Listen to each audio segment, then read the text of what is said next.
very frustrating for people who feel that they're in an area where, a high tier area, when there's very little incidence in their village or their area. I totally understand why people feel so frustrated.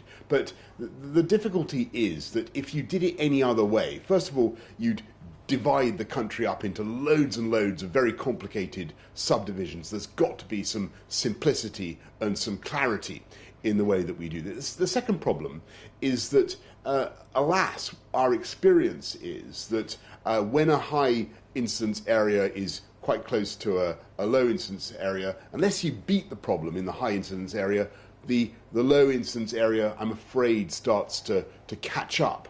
So we've got to get the it's true that it's going to be tough for a while, but there's obviously a review point on the 16th. But there really is the prospect of areas being able, as Chris Whitty and Patrick Vallance were saying last night, to move down the tiering scale. And just the most obvious example again is Liverpool, where you saw an area that particularly Liverpool City region had very high incidence of these, really very high.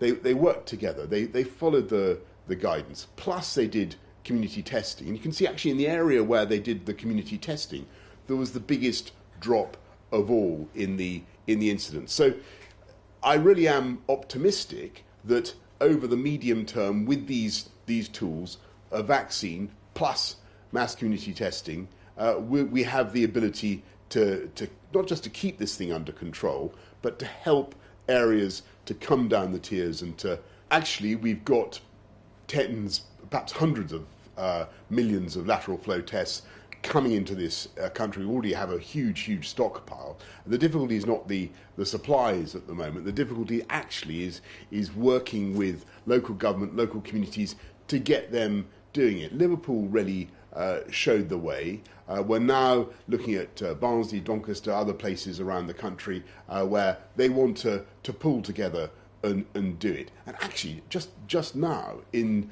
this lab here at PHE in Porton Down, I've been talking to some scientists who've seen real progress on a UK made lateral flow test, and we're not quite there yet, but in the months ahead.